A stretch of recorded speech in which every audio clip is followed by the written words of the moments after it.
Hey team, the Small Business Big Marketing Show is brought to you by Designcrowd and WebCentral, two businesses that care a lot about your marketing. How's your business looking? You got a sweet logo, beautiful brochures, a business card that you love handing over? Well, you should. Great design makes a world of difference to how your business is perceived. It adds a certain je ne sais quoi. So if you want a bit of that, then check out designcrowd.com/Timbo and grab up to $100 off your first project. And how's that virtual shop front of yours, aka your website? You know, once someone's on it, they're so close to buying from you or contacting you. So it'd be a good idea to make sure it does what it needs to. And if you need a hand, then I would go and check out webcentral.com.au/Timbo for some exclusive listener offers. Today's guest is 29 and loves disrupting complacent industries. 2 years ago, his business didn't exist. In its first year, it did 7 figures. In its second, it grew 450%. Join me as he shares exactly how he's done it and how you can too. Well, I said, welcome to a small business marketing show where successful small business owners share their souls to take your marketing straight to the lead. Now, here's your host, Mr. Timbo Reid. And welcome back to another episode of Australia's #1 marketing show. I'm your host, Timbo Reid, but you, so much more importantly, you're a motivated business owner and you are ready to crank out some great marketing to build that beautiful business of yours into the empire it deserves to be. And that's exactly what the Small Business Big Marketing Show is all about. It's what we do around here.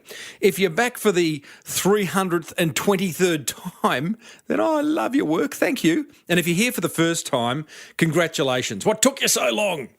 Hey, big show today.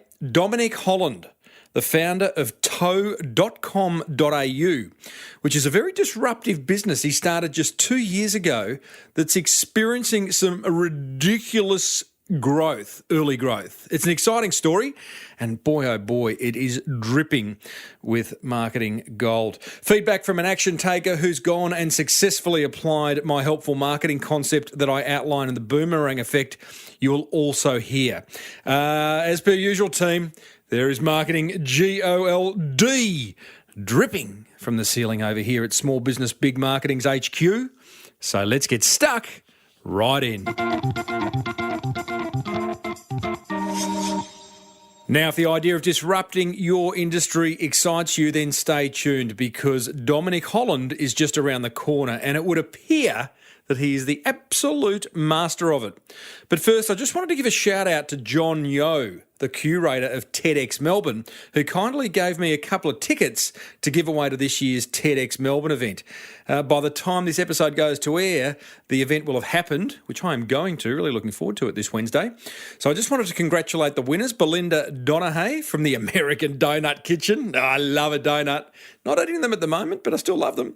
And Michelle Harrison, no business identified, but she's from Healesville. So well done to you too. Hey, speaking of live events, I am also speaking at a WebCentral event in Melbourne on Monday, August 3, 2016.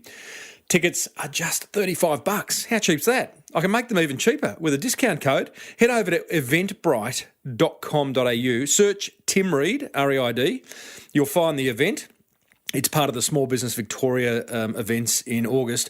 Drop in the event code SBVF2016.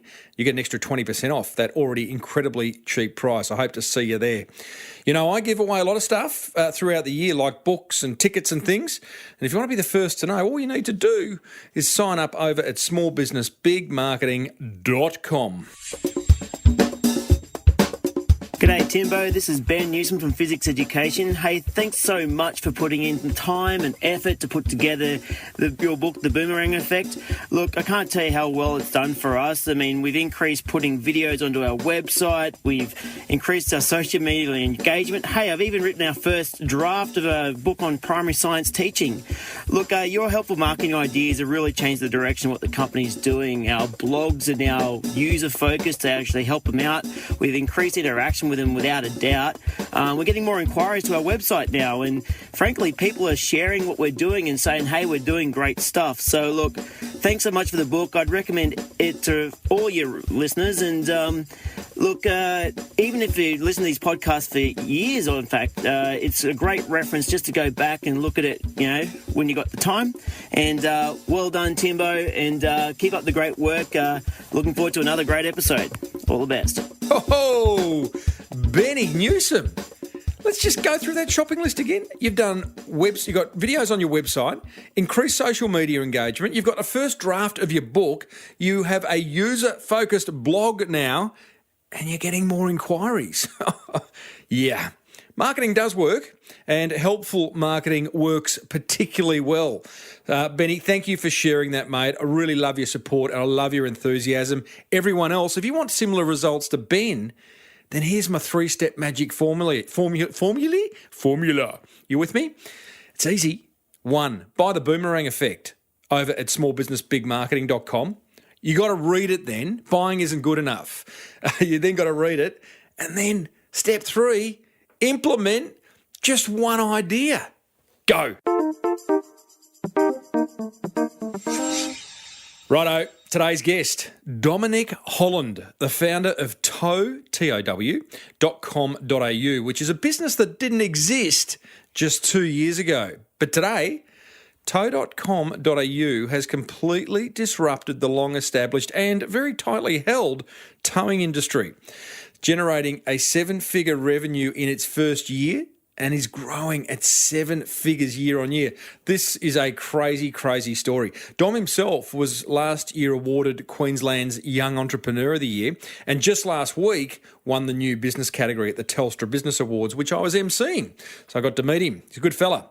I got to tell you, this chat that you are about to be a part of is dripping, seriously, dripping with marketing gold, as Dom explains how and why to disrupt your industry.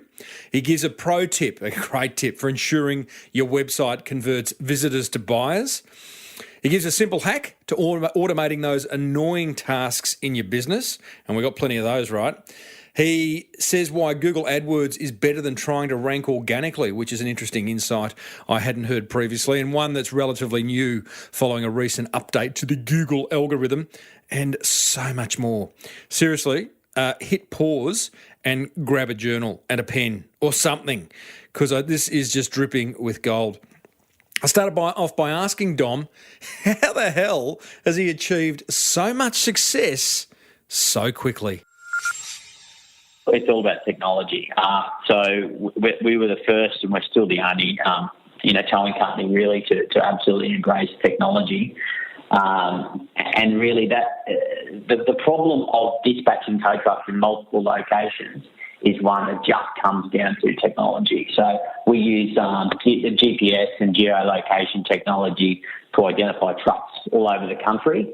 And then when booking jobs, rather than having physical manual dispatches, which is how the towing company traditionally dispatches jobs, we use technology to do that. So our accelerator software just identifies where a job is needing, where a vehicle is needing to be picked up from, looks at our closest tow truck that's available and has the right license and GVM capacity and whatnot to fulfil that tow, and then allocates the job directly to that truck. Are you the Uber of tow trucks? Yeah, that's what we're called by all means. So we just got less. We actually fit within existing regulation and licensing schemes. So we're not coming up against the government; they're actually using us themselves. So, yeah. And in terms of the technology, and I don't need to get, I start to go cross-eyed when you start talking to me about technology. But what's the difference between your technology and Uber's? So, and I've actually spoken to Uber guys locally. from that raw dispatch space, the technology is really similar. All of these businesses which have that sort of Uberizing effect at that core level of dispatching a vehicle based on the closest available, that technology is virtually identical.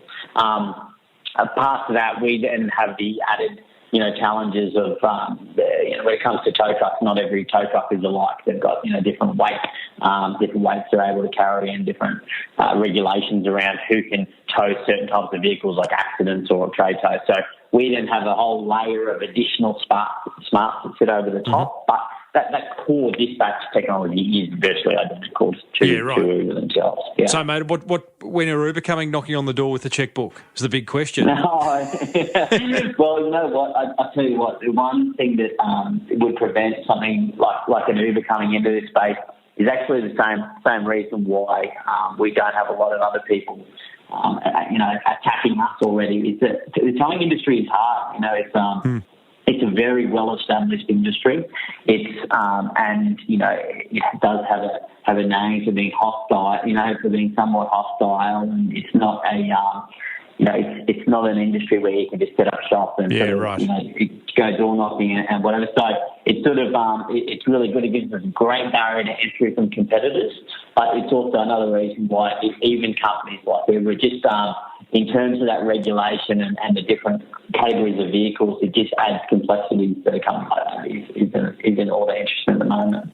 Dom, you don't know, 2.5 years ago, I'm guessing you didn't know a lot about the towing industry. You're all about nothing. Yeah, love it. I love that. You're all about technology, right? So what were you doing? Were you looking around going, it's a bit Branson-esque, isn't it? What industry is ripe for disruption? Is that kind of what the conversation was like in your head? Yeah, look, absolutely. I'm a coder, I'm a developer, but I've never worked. But I've worked for 2 months in my life as a developer for hire, and so I'm not someone who just builds software for a living. I'm someone who uses. My skill set is technology, but I just use that skill set to look at business, in general. So I really like industries or businesses that are ripe for disruption in some way, whether it's, to this sort of effect or just an incremental effect to make, that business run more efficiently. But yeah, these sort of older industries, which are just absolutely ripe for disruption, is where I sort of enjoy and where I like to, target. So to go a bit deeper there, because there's a whole lot of people listening to this who are in older industries, right? There'll be a group of people who want to go and disrupt, and then there's a group of people who, there'll be a vet or there'll be a plumber or there'll be an accountant, and they're all very old industries. What should they be scared of, and how do they defend themselves? Yeah, look, I don't think it's... I actually think, it's fantastic. It's not something to be scared of. It's just an opportunity. Yep. As long as you're looking at it in that way, right? If you're looking at it, through those rose-coloured glasses, you're always going to be scared of it. But if you just accept that things are going to change, then it becomes a really exciting proposition.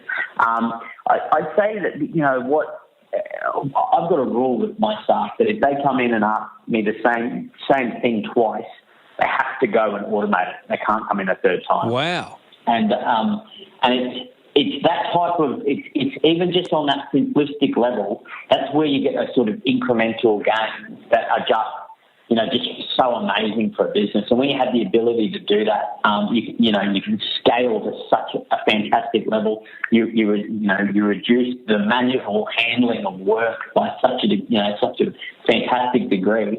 And then you can look to grow through technology. So it's not necessarily moving into a new industry and setting up, this whole cutting edge platform, but just looking at the mundane tasks that you're performing, day to day, and look how you can eradicate them. Because really, with technology, virtually all of the, bar a sort of physical acts, like tightening a pipe or something like that.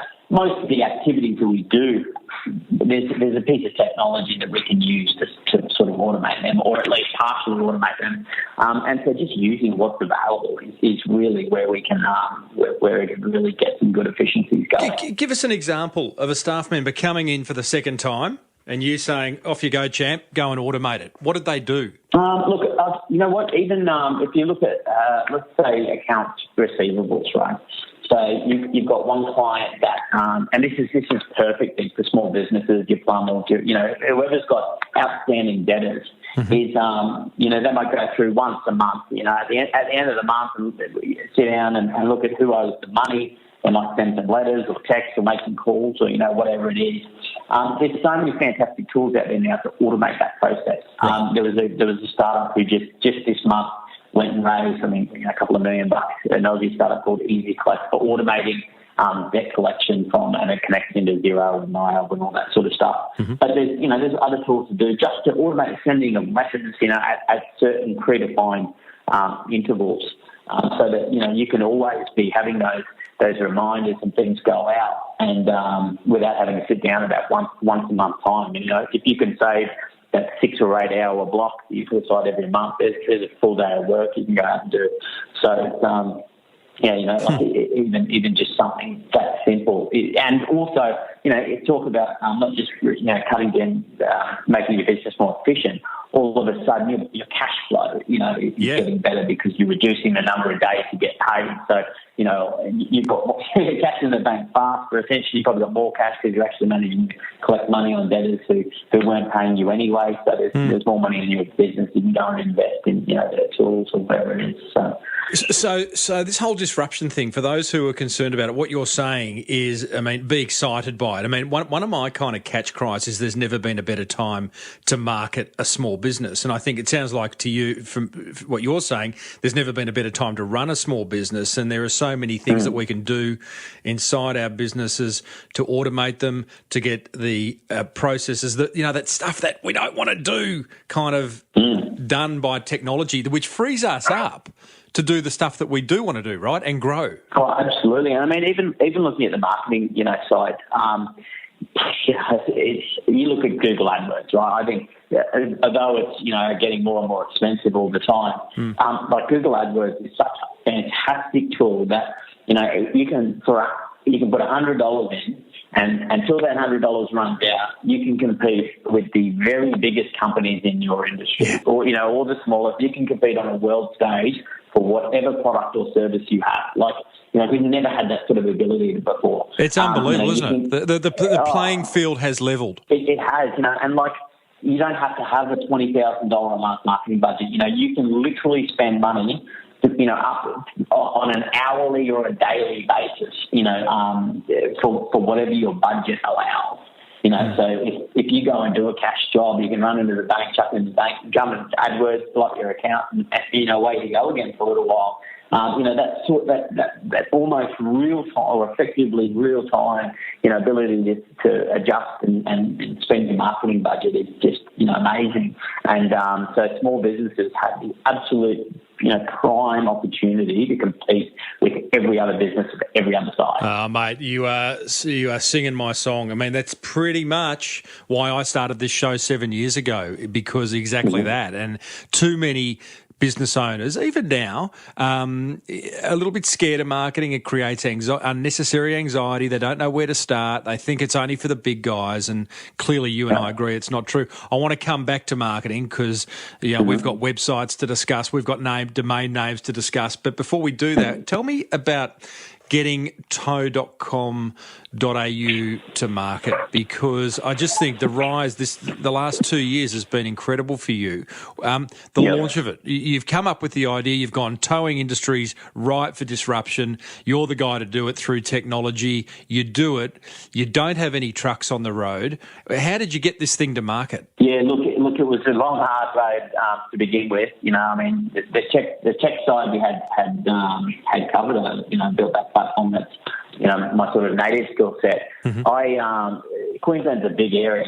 It's a 1.8 million square kilometre beast, and there's a lot of remoteness in this state. So prior to launch, I actually, I spent the later part of 2013 essentially on the road. I drove, from Brisbane right up to sort of Cooktown up north, which is, a couple of thousand kilometres, and then as far west as Mount Isa, which is another couple of thousand kilometres at the west, and then right to the bottom and hit Birdsville, which is 2,000 kilometres south. So it's a really big state. I met virtually every towing company in Queensland. I went and physically met them. Had a look at their holding yards, had a look at their trucks. Asked them, how they operate, what sort of money, the economics of their business. A lot of them, they were actually really happy to sit down and talk about it. Did you think they wouldn't be? Because they could have seen it as a threat. Look, absolutely. I was essentially part of an auction house here in Brisbane, or working with an auction house in Brisbane called City Motor Auction, and we were tendering for a big police contract at the time, the first ever statewide towing contract. And I think not being a towing company, we weren't a threat to them. We were an auction house, and typically towing companies will get paid by auction houses frequently for work. So it wasn't. We were an outsider, but not, and that's the only reason why it sort of could work. So it gave us a really fantastic, gave me a really fantastic view on the industry and a really realistic view on the industry, right? I wasn't just, I was going into an industry I virtually knew nothing about. Yeah. But then all of a sudden became, an overnight expert in it just because I, did those hard yards. And you do have to do that. Like, we've had a meteoric rise, but there was a lot of hard work put in, that we're talking 6 months of just road travel and staying in, some of the worst, the worst places in the state. But it really paved the way for what we have. And it meant that when we launched, we knew the nuances of the industry, before they happened to us, and we were expecting them. We knew what the default rate was like on people not paying for vehicles, that had been towed, and that is a really high figure. And we knew what would happen after that, and the sort of issues that people were going to have, and accidents and all the rest of it. So I think we had this fantastic bulk of intelligence that we managed to build our product, having known about before launch, and it meant that when we did launch, we launched as an experienced operator, even though we were a brand new startup. I think the massive learning there, Dom, is the insights that you got from that doing the tour. That you, as you say, 6 months on the road. For overseas listeners, Dom's described how big Queensland is, a lot of remote areas, but you rolled the sleeves up and got out there. It wouldn't have been too pretty. You would have had a good burger along the way, I would have thought. Some of those roadhouses do a good... Exactly, mate. There were some places I'd get up at... say 7 and 8 o'clock in the morning, it could be 30 degrees, and then inside of half an hour on the road, it would go up like 10, 15 degrees. We'd hit 40, 45 degrees. It's phenomenal. It's a really interesting place, actually. It was very, it's probably a good thing to do for people just to get out and see, virtually all of Queensland. But it's really interesting. We've got... the national dinosaur capital of Australia is in Who would have thought? Queensland. Goodness me. Exactly. Hey? Is it where Pauline Hanson lives? Yeah, I think she's a different kind of beast. So, mate, you do the hard yards. You come back. So you're travelling around because you're going for this Queensland police tender. You come back with all these insights. Was it at that point during that road trip, if you want to call it that, where the idea for tow.com.au became real? Look, the idea became real well before that. I guess it was that trip was, one, providing insight as to how to roll it out, and two, also validating the fact that there was an opportunity and that it was a viable opportunity. Yep. And so that was really important. And coming back and having sort of ticked those two off, we were able to know how to launch the business, and then have a good idea of what that prize was as well at the end of it. Was it crystal clear? I get fascinated when people have epiphanies, or you haven't used that word, or an aha moment. Was it crystal clear to you, or was there an element of courage where you've gone, listen, I think there's something here. I'm going to go and raise a bit of dough and we're going to do it? Look, I think, look, I tend not to have those moments, and that's because it's not where most people are scared of change and, are just a little bit afraid of that risk. I'm the complete opposite. It's not making changes and risk that sort of bother me, and I get antsy when things stay stagnant for too long. So I expect to have, to be working on these unknowns. I think it's for me. There's no aha moment, because I think every industry has massive potential. It's just about working the right model out. And I think the goal was to always identify what that model was, and I think we've done that really, really well. This is by far, the sort of, the most, the best business I've worked in, and that's because we've actually just perfected that model. We've found something that clients of all types just are demanding and begging us for, and so we managed to do that really well. But I think that's the main key. And that aha moment for most people is identifying what that model is, and it's not always apparent at the start, but as long as you're working towards identifying that and realising that it is an evolutionary process.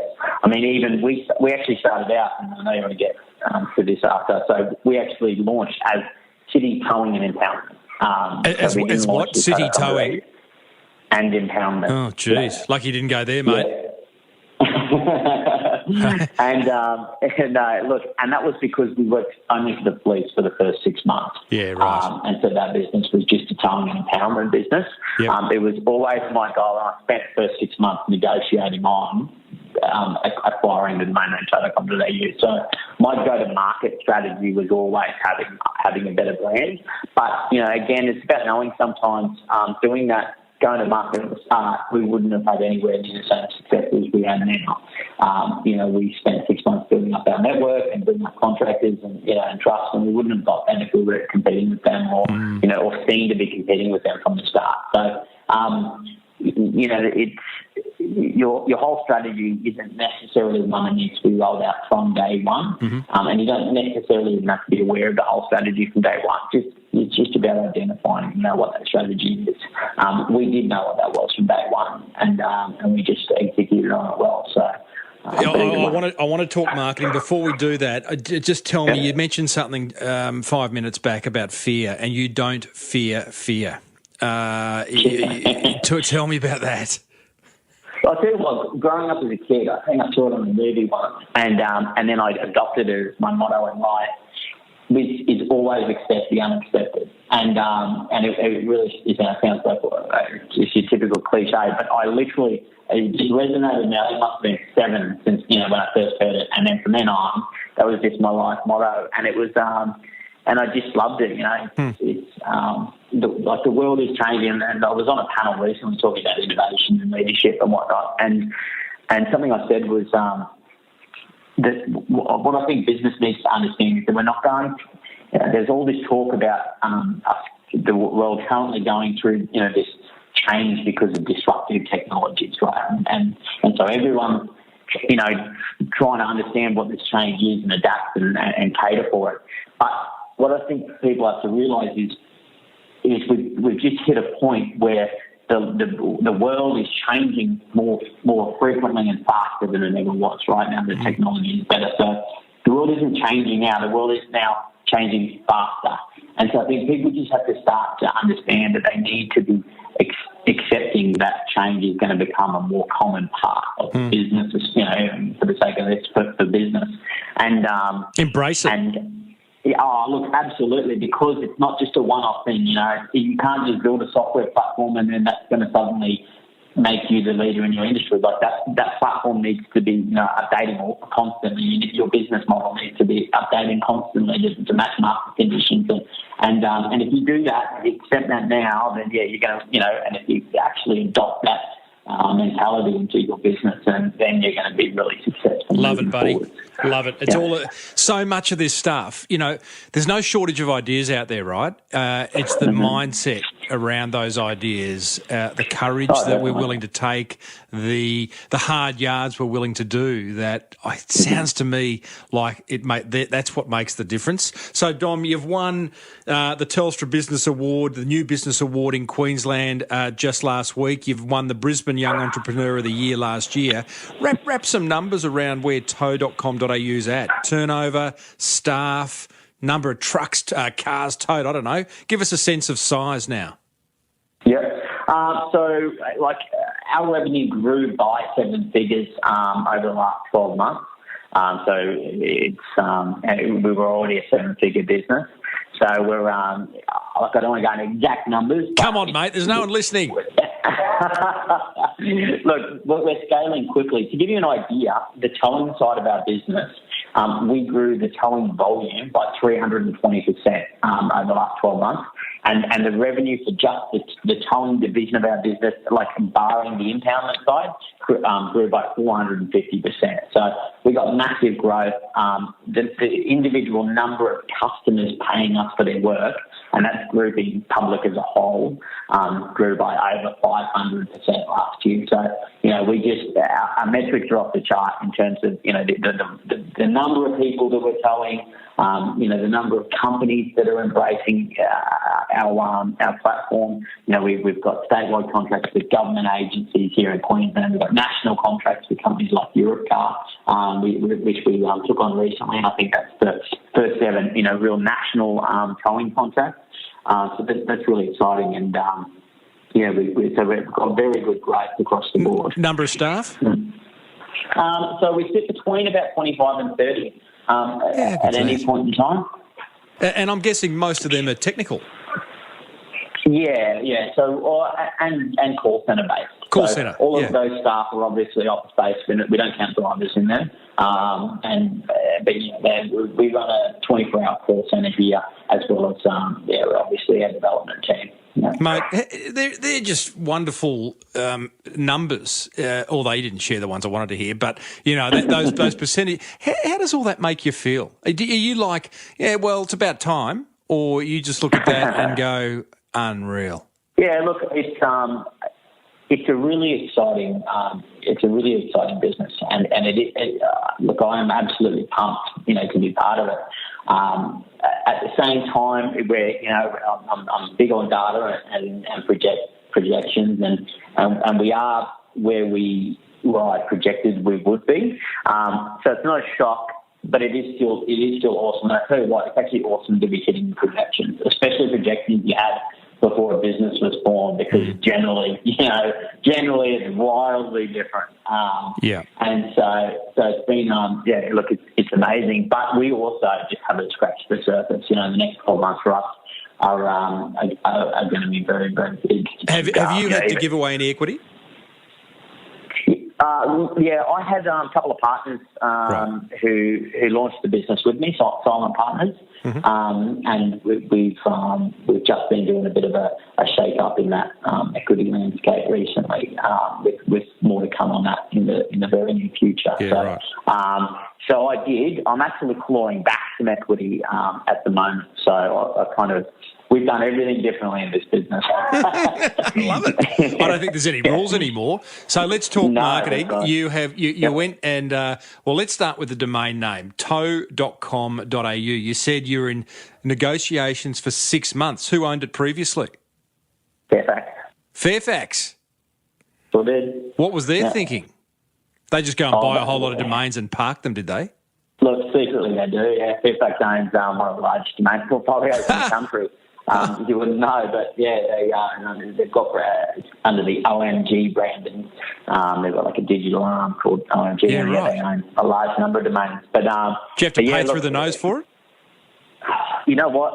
For 6 months it looked like I was going to, and then I got a call on the 31st of some month, and he said, "Mate, it's the last day of the month, and if you do a deal today and transfer the cash, I'm going to do you a hell of a deal." And mate, I effectively stole it. How much? But it wouldn't have been hundreds of thousands. I'm guessing it would have been tens of thousands. No, I bought it for less than that. But I mean, look, it's still it's still a good investment to make in a domain name. But the amount of money we paid, nothing to be sneezed at. But for the value we get, there was no other name that I was going to have to be that name. Really? Look, just make simplicity, 3 words, the simplest branding, in the world. I've spoken to another guy, Andy Sheets, who owns health.com.au, and he was of the same thinking. He said it's just it's a non-negotiable. I want to own the category domain name. Yep, absolutely. Yeah.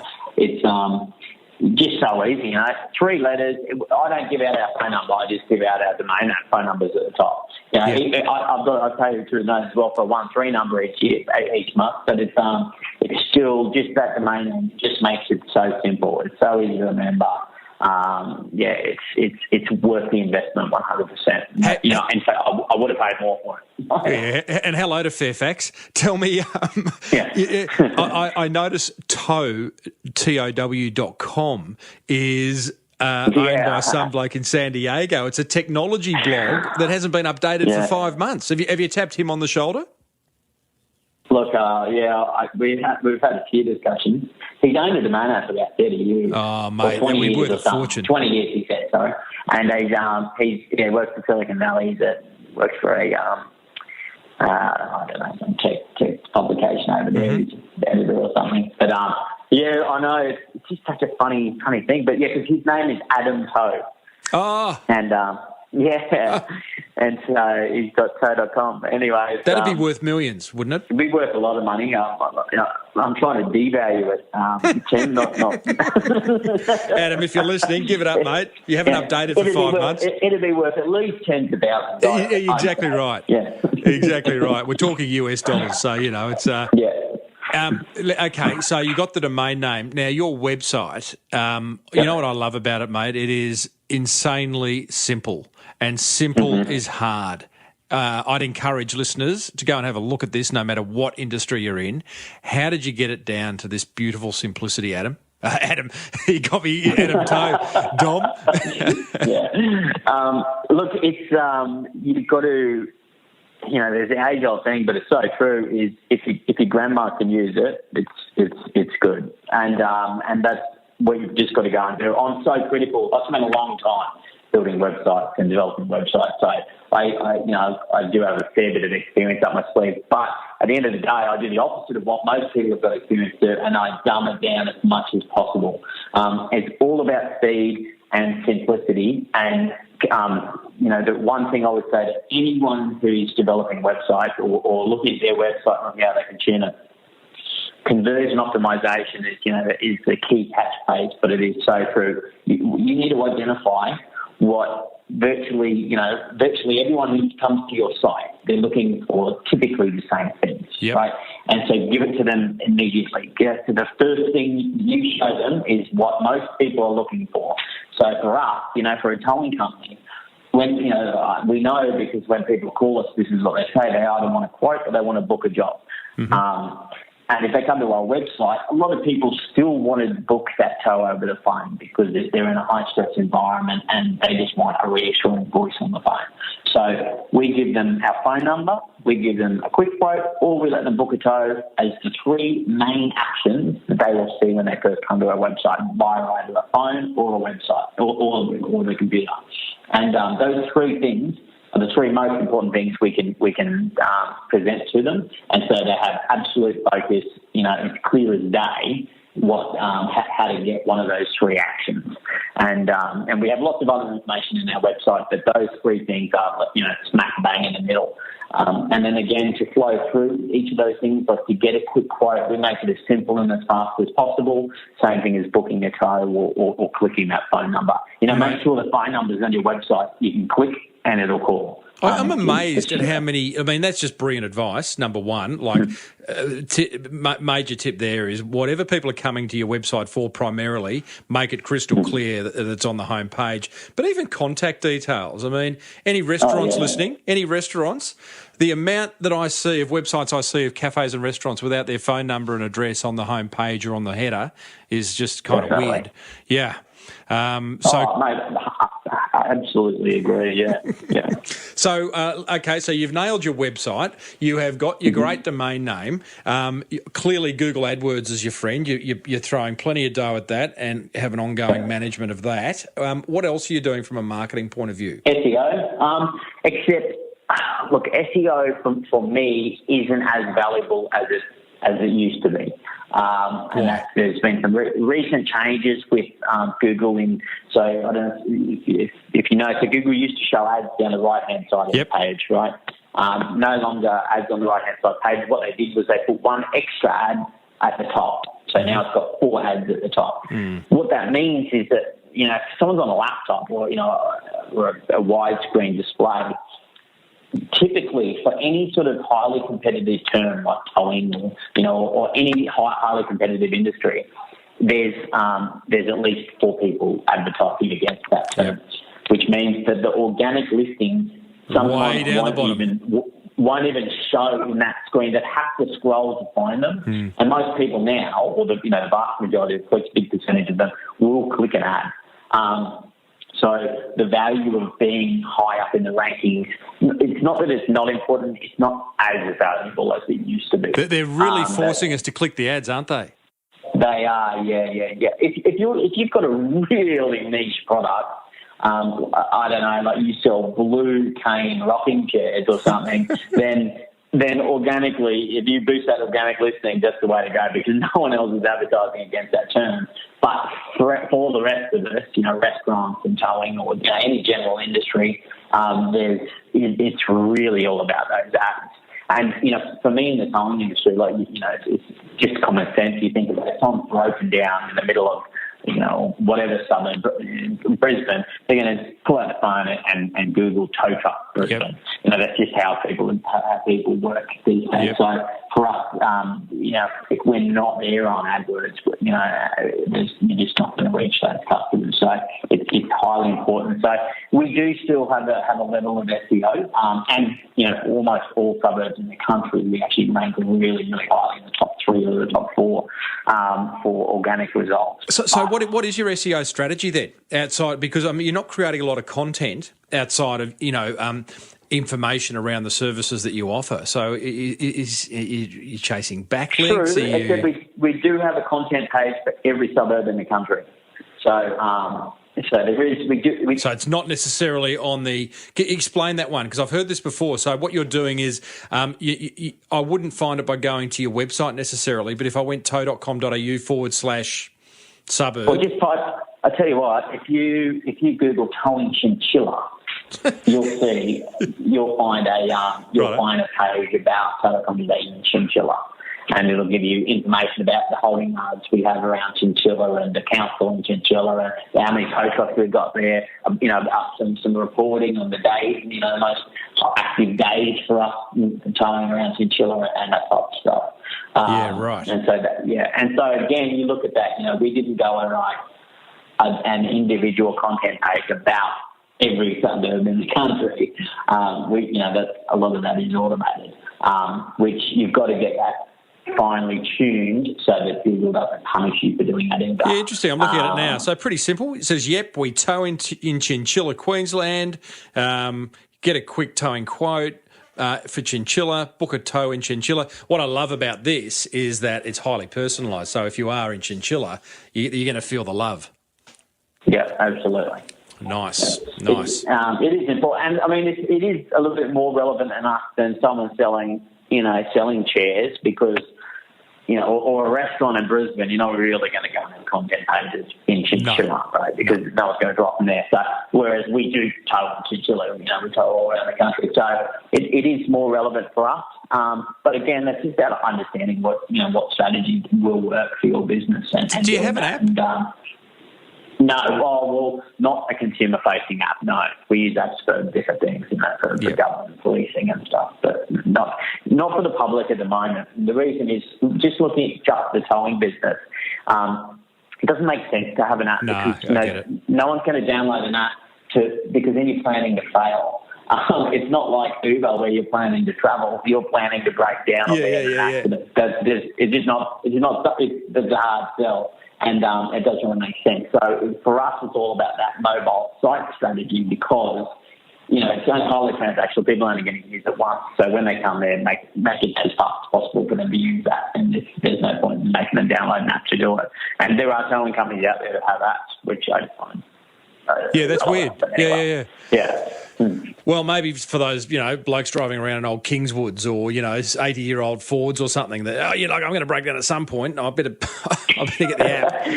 Maybe, except I think that it's just that, there was a time where the perception was you have to have an app for everything. Consumers just want an app, and that's what you got to do. But it's not. And I think it's just been that. It's just it's an outsider's view on technology. Whereas, if you just have a smart view on technology, because no one's outside of the technology. But when you take just a dumb view like that, then you become an outsider. I think that's great advice. I think you can all too easily go, oh yeah, you got to get an app. Everyone's got an app, but really, why? I look at my phone. I've probably got 4 pages of apps, of which I probably use about 5% on a regular basis. Oh, exactly. Yeah. Hey, Dom, I love this story, mate, and I love the fact that it's so young and it's got so long to go, and well done on getting it to where it is at the ripe old age. I think you launched it at 27? When you were 27? Yeah, I was, yeah. That's so right, any grey hairs showing yet, mate, or are you're still kind of up and about? There are, but I've actually wanted to go grey since I was about 14, so I'm kind of happy about them. The silver fox of towing. Dom Holland, thanks for sharing some great insights, mate. No worries, thanks, Tim. Oh, how good was that? Is your journal full of ideas now? I hope so. Be sure to action 1 or 2 of them. In case you couldn't keep up, I have actually gone ahead and created a blog post listing every single marketing and business idea and insight and the odd tweetable and quote that Dom shared. I think it totaled, a lot. You will find it over at smallbusinessbigmarketing.com/Dom, D-O-M. Every business owner I speak to on this show, they get it. They get the idea of building great businesses through effective marketing, but some explain their success more simply than others. And I've got to say, Dominic Holland, you are one of those, my friend. Hey, now, before I share my top 3 attention grabbers, which was no easy feat identifying them, here's a word from a couple of businesses that also get it. Support for this show comes from WebCentral, who know exactly what Google want. Verity Ma, their Chief Marketing Officer, spells out how to please the world's biggest search engine. Every time Google comes back to your website and crawls it, they need to see that your website has been changed, updated with fresh content and new imagery. For example, say if you're a restaurant, you want to update your menu every week and provide some specials that are on your website, give some customer testimonials. Now that fresh new content is what Google's looking for. So if you just build your website and leave it for 4 years, which, let's be honest, is very common in the Australian market, then you're not actually optimizing your website for your visitors or for your search engines like Google. WebCentral, building and managing beautifully effective business websites that make the big G very happy. Check out webcentral.com.au/Timbo for exclusive listener offers. The Small Business Big Marketing Show is also grateful for the support of Aussie-owned business Designcrowd.com, the world's #1 custom design marketplace where it's beautifully simple and cheap. I love cheap. To get a design you love, guaranteed. I asked founder Alec Lynch what problems Designcrowd solved for us small business owners. Buying design has traditionally been an expensive process, a slow process, and a risky process. Designcrowd's crowdsourcing solution fixes those problems. Designcrowd.com, a faster, cheaper, more creative way to get a custom logo, graphic, or print design for your business. For a special VIP offer that can save you up to $100 on your first design, visit designcrowd.com/Timbo.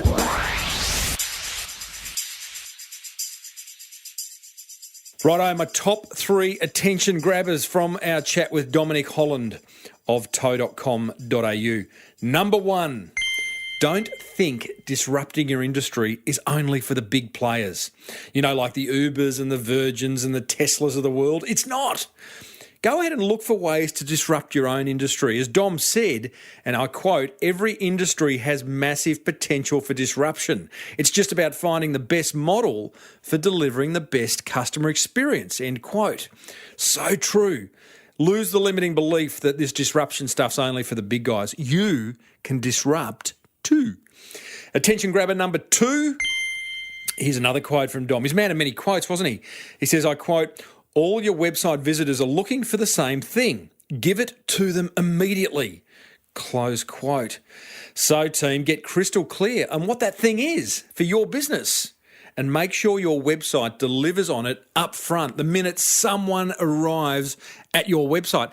And remember, they don't always arrive at page 1 or home page, right? They may arrive somewhere deep inside your website. So I suggest what you're giving them appears on every page. What they're looking for appears on every page. If you need help, go ahead and contact WebCentral. Attention grabber number 3, embrace change. Oh, yeah. The marketing world has changed so much in the past month, the past 6 months, certainly the past 12 months.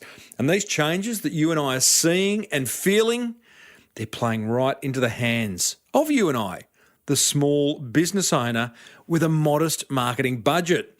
So guys, embrace this change that you're feeling instead of letting it freak you out. Hey, what grabbed your attention? I'd love to know. Send me an audio, or you can send me an audio, tim@timreid, reid.com.au, or leave a comment in the show notes over at smallbusinessbigmarketing.com/323. Oh, hey, that'd be a big episode if ever there was one. I like to think they're all big episodes, but some might be bigger than others in your mind. Well, it does almost wrap up another episode of the Small Business Big Marketing Show. If you loved it, then go ahead and pay it forward by letting another business owner know about this show. One who could do with a little bit of marketing love, because there is plenty more where this came from. Recently, I chatted with Texas-based real estate agent Bernard Ukritz, who was selling a ranch for guess how much? $994 million. Yes, almost $1 billion for one property. I asked him, who'd buy something like that? There's people who are in the oil business, obviously, the oil and gas business, in the energy business, and there's people who are in the cattle business. And I would say, cattle and oil and gas are probably, and land acquirers are the top ones. But look, we've taken this to the four corners of the world, which is what I promised when I started this, and we've had an incredible number of inquiries. Almost 700 inquiries at this stage, and there's a lot of dreamers in there, and certainly a fair share of scammers and promoters. But there's some real quality people, and we're down to a pool of about a dozen people at this stage, and they're iconic name type people, and then there's some people that you've never heard of. When you get up into that kind of money, you'd be amazed at how much there is out there and what sources it comes from. I certainly would be amazed. $994 million is a lot of coin. You can hear how Bernard got that listing and marketed the Wagner Ranch in Texas in my full interview with him over at smallbusinessbigmarketing.com, or go ahead and subscribe free on iTunes. I love it when people do that. Helps my ratings and my ego. Hey, if $994 million is out of your reach, then be sure to check out designcrowd.com.au/Timbo. They're way more affordable when it comes to getting any marketing materials designed for that beautiful business of yours. And there's an exclusive listener offer waiting for you right now. Speaking of affordable, visit webcentral.com.au/Timbo, who can build you a custom website and manage it for you as well. That way you can concentrate on what you are best at. I would encourage you all to do that. Until next week, I'm Timbo Reid. Always have been, always will be. Thanks for listening to the Small Business Big Marketing Show. May your marketing be the best marketing. Bye for now.